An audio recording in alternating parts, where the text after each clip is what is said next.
The witch's fire, specifically the absence of the witch's fire. I think of the witch's fire as an aspect of fervor, literally a passionate aspect of the element of fire. We all know it. We thrive on it. We know when we're all juiced up and excited and have more energy than we know what to do with, and we feel inspired and we feel passionate, and we just know we are doing the perfect and right thing. We know the power of it. And then it doesn't seem to be there. Everything goes quiet. We've either burnt up and burnt out, or whatever it was that fed us, fueled us, and kept us going through that just isn't there anymore. Ask yourself some questions when it happens to you. What is or what was the purpose behind what you were doing that you're now being challenged with? Think about it. Ask yourself, what has nourished you about what you have chosen to do, and what did not? What have you done that seemed part of who you are and how you live your life, and not separate from it? And what did you set aside that was separate and disconnected from it? Ask yourself, why are you or were you doing what you are or were doing? You could have been inspired by something out there, another person, a book, something that you saw on the internet. That doesn't answer the question of why you were doing it, though. Why did it resonate with you? Why were you even doing it to begin with? How did you personalize it? How did you change it? Why did you decide at all that it mattered to you to begin with? Ask yourself, are you well rested and well tended? How exhausted you are on any given level in life impacts your ability to focus on a personal practice. Ask yourself, truly, are you bored? It happens, you know. And we get stuck in a rut. We kind of forget the heck why, and we kind of coast, but we make ourselves keep going along. Or the reason why we did it was real, but is no longer real, and basically, it bores the heck out of us. Ask yourself, did you do a lot of giving and very little taking? Was it all about your own energy and making an offering of it and being busy and doing things, and every time you settled down having to make something of it? Were you always the creative force and never the one who said, universe, I just need you to give? Were you always the giver and never the taker? Have you ever just let yourself be stilled and let the universe help? Ask yourself, were you grasping for the stars instead of the trees? Were you putting yourself out there with these expectations of glory in some mysterious and mystical way? Well, what you needed was to be present to the energy that surrounds you, that can feed and nurture you daily, regularly, in every moment of your life.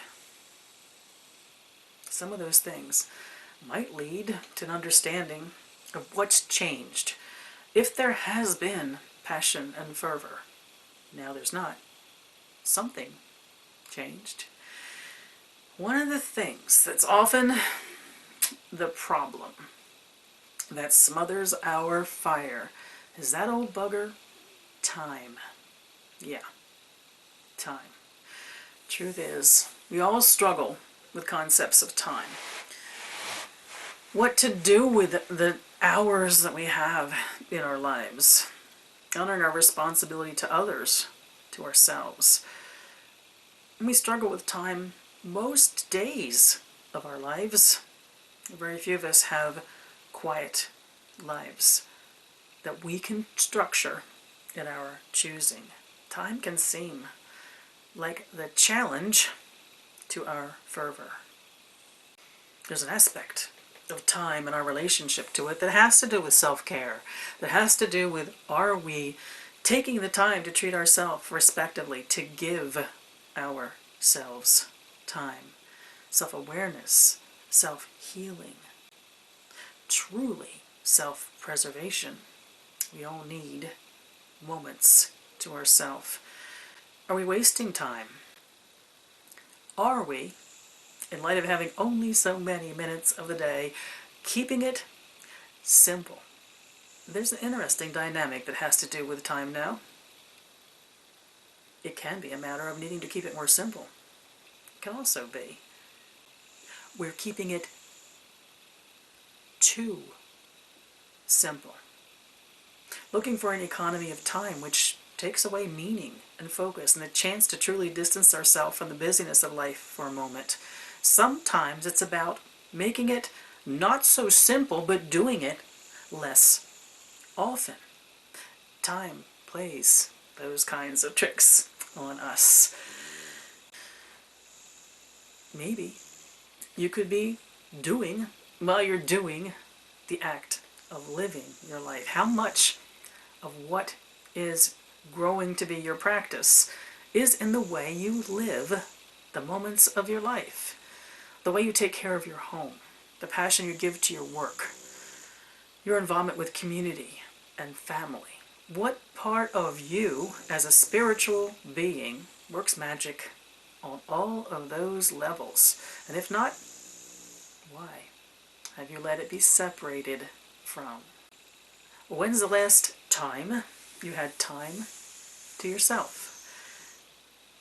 It's a matter of, as I already mentioned, respecting yourself, but isn't it also a matter of taking time for yourself? Respecting yourself is knowing that you need it, but then there's what must be done then. Oh, maybe it means turn off the TV, sign off of the computer, go for a walk, settle down for meditation, do what needs to be done to create time within the time of your day. Not always an easy task, but there's a sense of sacrifice in the life of a seeker. That sacrifice is a matter of, at the simplest level, prioritizing. Some things are most important, some things need to go or can go. Only you can decide what is important enough in your life to make time for it.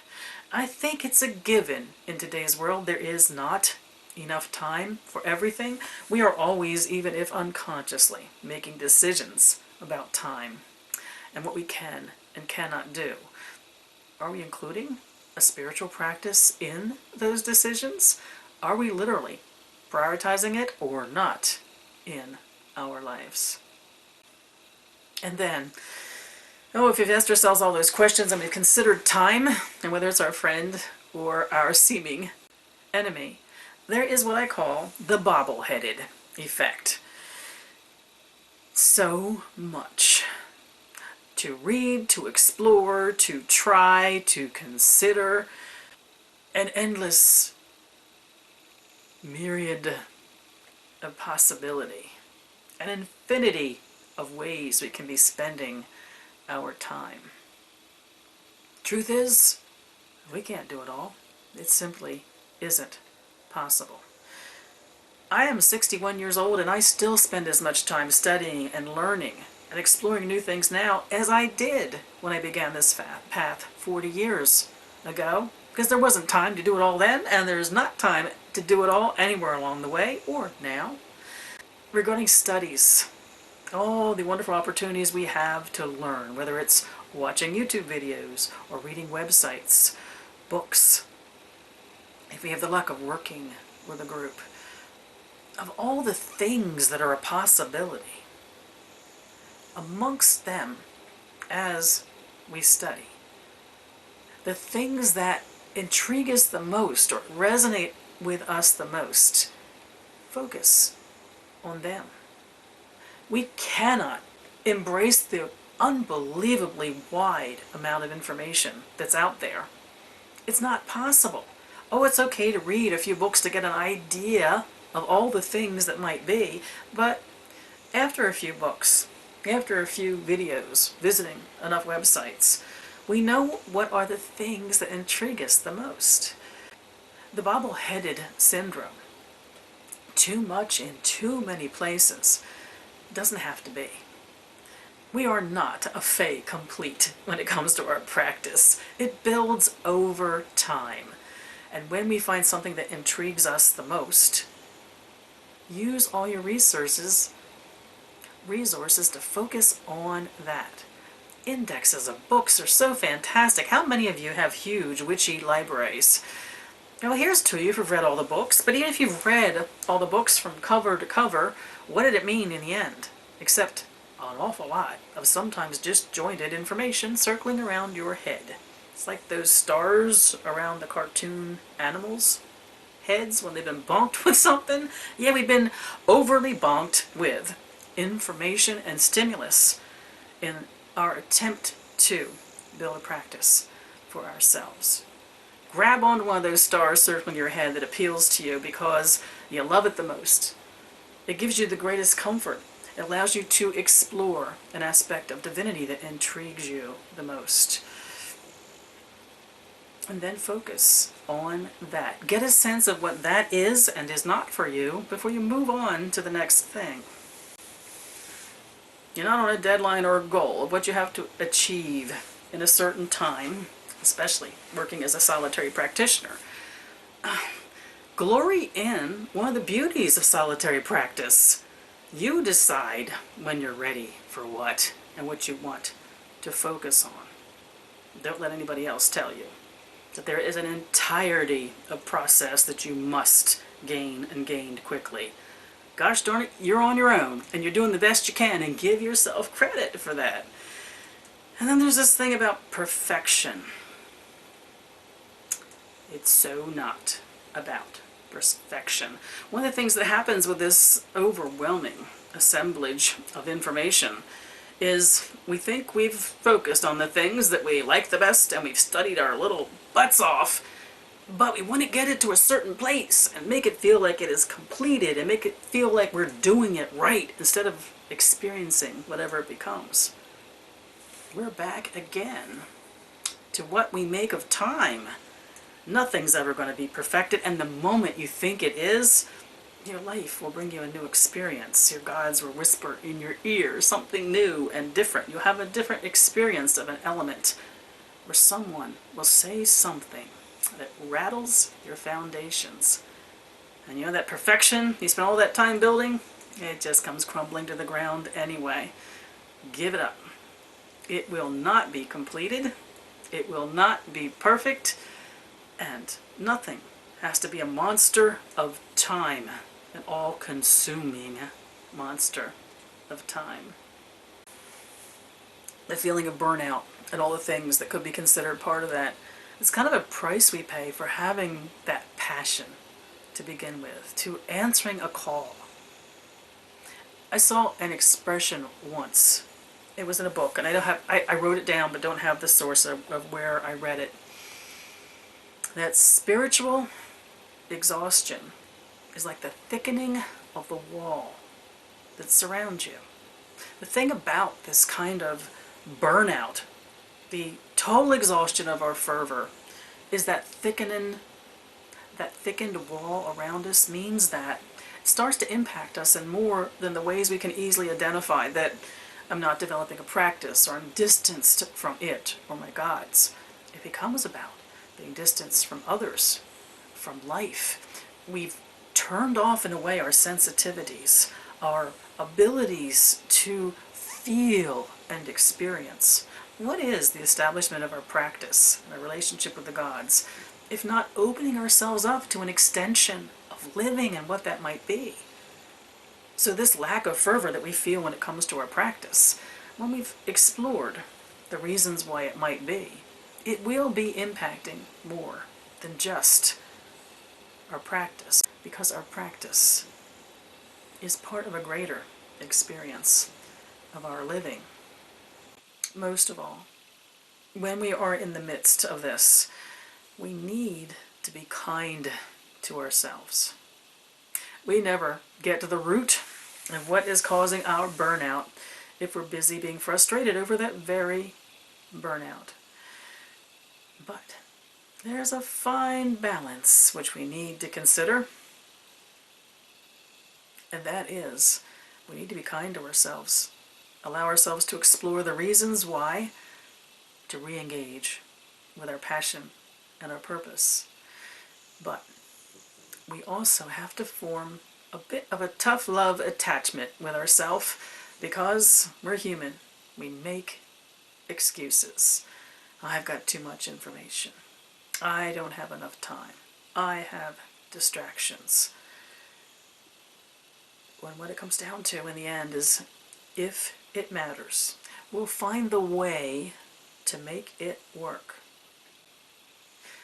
Because in the end, after my years of my experience and the times I've gone through these very things, I can tell you that what has brought me back to a sense of relationship to who I am, when it comes to fervor and passion behind my devotions, what it comes down to is, when it held meaning to me, when I needed it, when I knew what I brought to it, when I knew what it brought me, it happened. Be kind to yourself if you're struggling with this, but take yourself to hand too. A little bit of self-tough love doesn't hurt at a time like this. Kindness and structure, and the ways to bring that together and reignite the fire. I wish you mirth and reverence. Merry part.